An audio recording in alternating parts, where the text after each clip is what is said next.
Une réunion importante a été organisée pour évoquer l'actualité de la profession. Est-ce que vous pouvez nous en dire plus? Donc l'ordre a souhaité depuis quelques mois mettre en place des réunions dans tous les départements de France et d'inviter tous les médecins à y participer. Le but étant de recueillir un petit peu l'avis de tous les médecins, comprendre bien leurs attentes et ainsi pouvoir faire entendre notre voix pour les futures élections législatives et présidentielles. Le but étant que la voix des médecins soit bien entendue. D'ailleurs, je crois qu'un livre blanc a été rédigé. Tout à fait. En fait, depuis 2015, le Conseil national de l'Ordre des médecins a interrogé plus de 35 000 médecins. Ces réponses ont été synthétisées et il y en est sorti un livre blanc avec 10 réformes, avec des pistes d'action, et tout ceci va être transmis évidemment aux politiques et aux institutionnels pour qu'ils entendent nos demandes et nos revendications.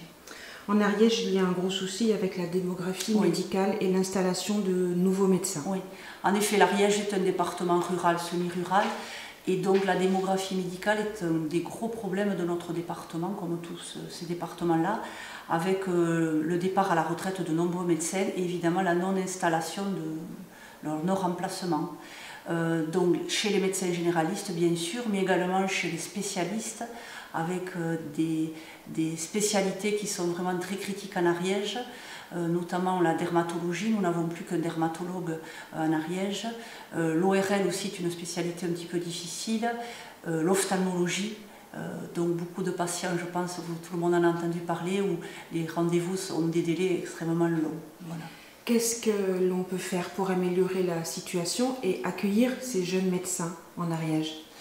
Alors déjà, il faut essayer de les attirer en effet en Ariège, puisque maintenant les jeunes médecins souhaitent une qualité de vie, un confort de vie, regardent beaucoup ces problèmes-là.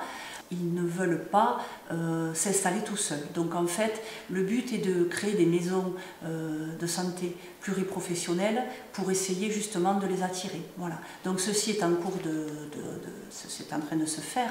Donc plusieurs maisons de santé professionnelles, une dizaine, sont installées sur l'Ariège. Et donc c'est vrai que c'est un des critères qui permet de les attirer. Ce n'est pas le seul, mais c'est facilitateur. Si vous aviez un message à passer aux politiques et au pouvoir public, ce serait lequel? Ça serait peut-être de nous faciliter un petit peu l'accueil des internes, faciliter leur installation, leur donner envie de rester dans le département, voilà, donc bien les accueillir.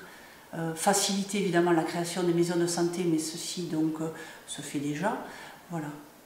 Vous parlez d'aide concrète, financière, ou de référents, de personnes qui seraient des guides un peu à l'installation? L'aide financière se fait dans d'autres départements, l'Aveyron, le Gers.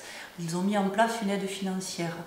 Tout peut se discuter, il est clair qu'une aide financière aide vraiment ces jeunes internes. Mais nous, ce que nous pensions, c'était surtout une aide pratique, donc un référent dans chaque bassin de santé pour les aider, leur faciliter toute démarche administrative, toute démarche pour une installation, leur permettre de mettre en place un cabinet, leur faire un fléchage plus facile pour qu'ils puissent s'installer, connaître donc les lieux où ils peuvent s'installer.